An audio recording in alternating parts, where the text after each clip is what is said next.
يا ميت مسا على الحبايب اللي منورني والشوق في قلوبهم دايب. بسم الله نبدأ المشوار، وبسم الله نفتح للجمال ألف باب، ونصلي على النبي المختار اللي بذكره القلب بيطيب ويهاب.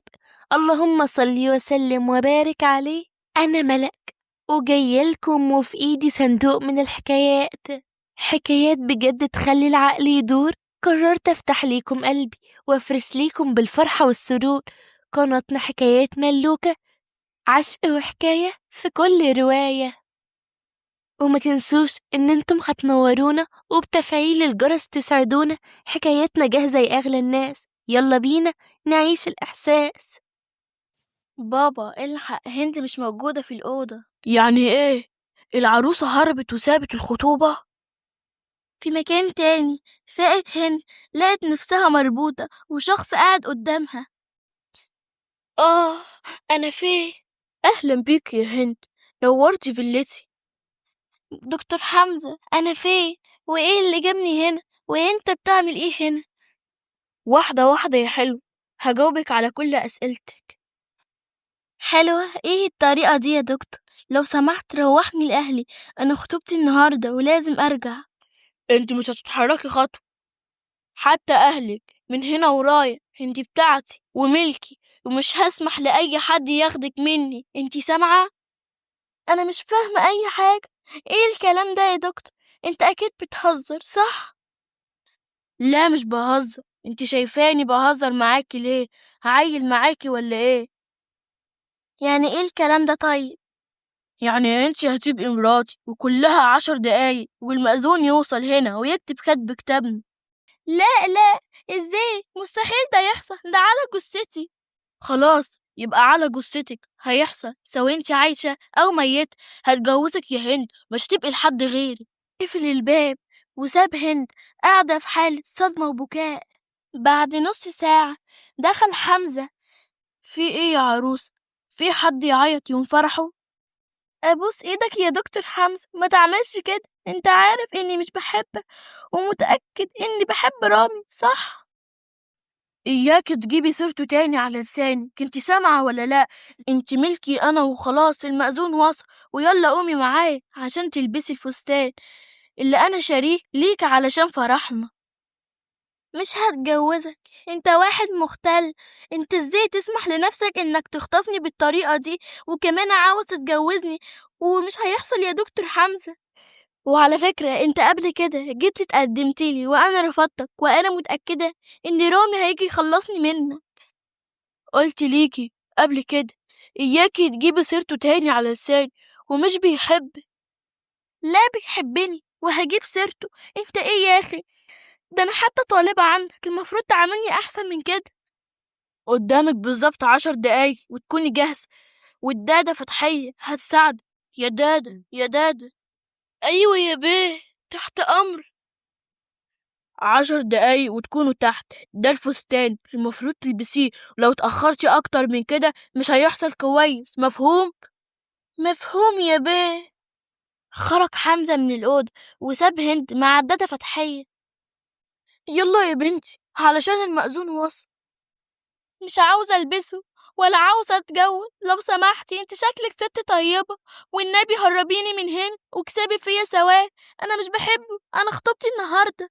والله يا بنتي ما هينفع تهربي، الحرس كتير بر، ولو حمزة بيه شافك هيقلب الدنيا أكتر وأكتر، وأنا عاوزة مصلحتك. هو طيب بس والله الدنيا هي اللي جبرته يبقى على كده. يعني ايه؟ ما بقاش بني آدم، بقى وحش. قومي يا بنتي الله يهديكي، علشان لو رجع وشافك مش لابسة الدنيا هتقلب عليكي. في مشهد تاني في بيت هند. يعني ايه بنتي هربت؟ دورولي عليها. ازاي؟ هند بتحبني واستحالة تعمل كده فيا، معقول تكون قصدة تكسرني وتفضحني قدام كل الناس؟ انا بعتذر ليكم كلكم عن اللي حصل، ويا ريت كل الحضور تتفضل الخطوبة اتأجلت. الكل مشى ما عدا رامي وعائلته. انا استحالة امشي غير لما افهم كل حاجة. هند فين يا عمي؟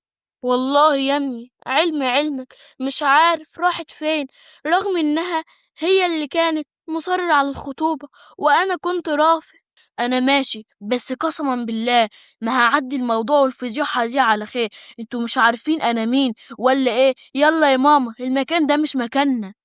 في مشهد تاني في بيت حمزة، من كلمته الأخيرة ومشي ومعاه الشهود أحمد وسامي أصدقاء حمزة، وهند كانت قاعدة بتعيط. مبروك يا عروسة، دلوقتي انت بقيتي مرات حمزة الجراحي رسمي. لا، أنا مش مراتك. حمزة قرب من هند عشان يمسح دموعها. ابعد عني، وإياك إيدك دي تقرب مني. لو خطيت خطوة واحدة يا حمزة كمان أنا هقتل نفسي، انت سامع؟ هقتل نفسي. خلاص اهدي يا هند، أنا هسيبك دلوقتي بس هرجع تاني، انت سامعة؟ علشان انت لازم تتقبلي الأمر الواقع انك بقيتي ملكي ومراتي خلاص، فاهمة؟ خرج حمزة وساب هند في الأوضة عمالة بتعيط، وكان سايب لها طبق فاكهة. أخدت السكينة من طبق الفاكهة وقالت: سامحني يا رب، مفيش قدامي حل تاني. ومرة واحدة دخل حمزة وأخد منها السكينة ورماها بسرعة. انتي اتجننتي؟ عاوزة تحرميني منك يا هند وكمان تموتي كفرة؟ سيبني، الموت أرحم منك وربنا أكيد هيغفر لي. ربنا بيغفر أي حاجة إلا الكفر. انتي عاوزة ايه؟ فهميني بتعملي كده ليه؟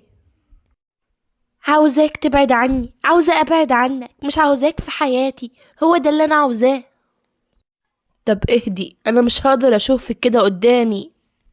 لا، وانت بتحس قوي، لو عندك كرامة طلقني يا حمزة، طلقني.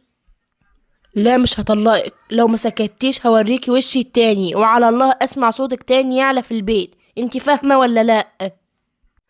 مش فاهمة، واوعى بقى، أنا تعبت، مش عارفة ليه الحاجات دي بتحصل معايا أنا. طيب أنا عملت ليك إيه يا دكتور حمزة؟ أنا كنت بعاملك بكل احترام، تقوم تخطفني بالطريقة دي وتجبرني على الجواز منك بالطريقة دي ليه طيب؟ فضلت لعدة ساعات بتعيط، ومرة واحدة راحت في النوم.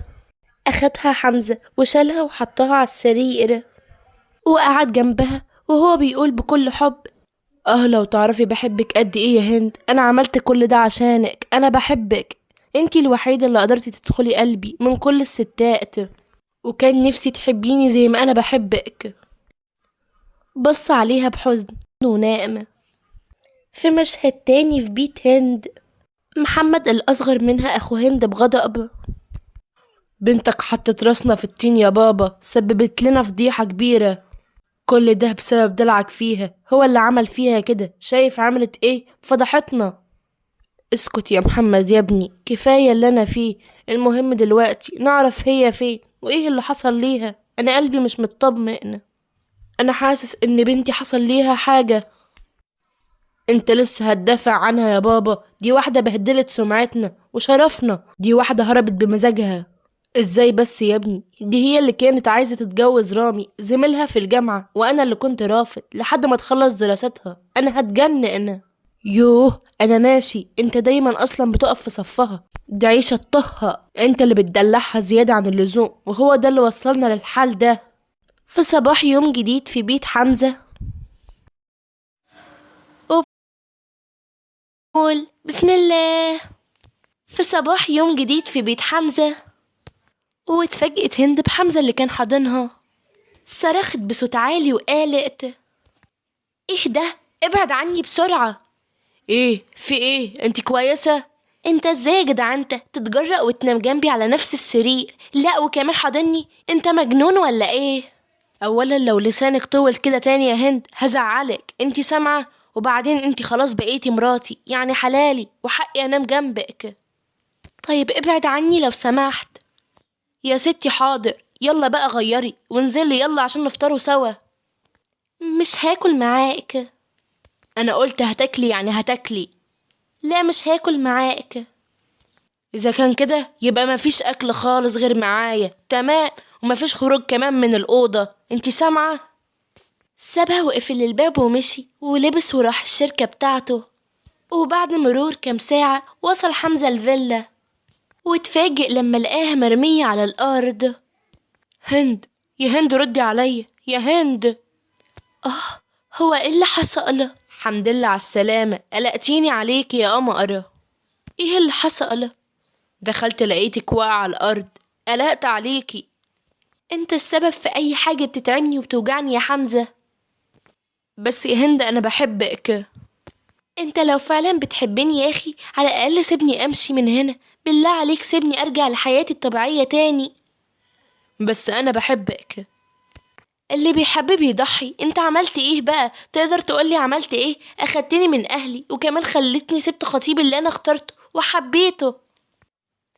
هند اسكتي اسكتي، ما تخلينيش اعمل حاجة اندم عليها وانتي تعبانة. هتعمل ايه يعني؟ قولي هتعمل ايه يا حمزة؟ انا خارج عشان ما زعلكيش، بس مش عاوز اسمع اسمه تاني على لسانك او اسم اي راجل غريب. انتي دلوقتي بقيتي مراتي خلاص، انتي سامعة؟ مش عاوز اسمعك. انا بكرهك يا حمزة، بكرهك وعمري ما كرهت حد قدك. في مشهد تاني في فيلة رامي وهو بيكلم اخته بحزن.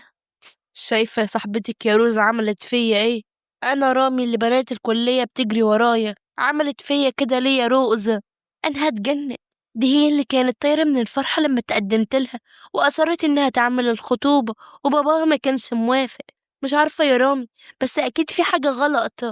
لو عرفتي أي حاجة عنها تبلغيني. تمام. حاضر. أكيد هتتكلمني، هي ليها من غيري؟ أنا صاحبتها الوحيدة. ولو راحت الكلية وعرفتي حاجة تكلميني، سامعة؟ حاضر. وبكده نكون خلصنا جزء النهاردة يا حلوين، بس القصة لسه ما انتهتش. هو احنا لسه في نص الطريق اللي جاي تقيل، عشان كده عايزة الكل يكون موجود ومستعد. بس خلوا بالكم الحكاية ليها بقية، ولسه أحداث اتغيرت، أحداث محدش كان يتوقعها. واكتبولي رأيكم في الكومنتات وشجعوني بتعليقات حلوة عشان أكمل، وشجعوني باللايك والاشتراك في القناة. ومع السلامة يا حبايبي.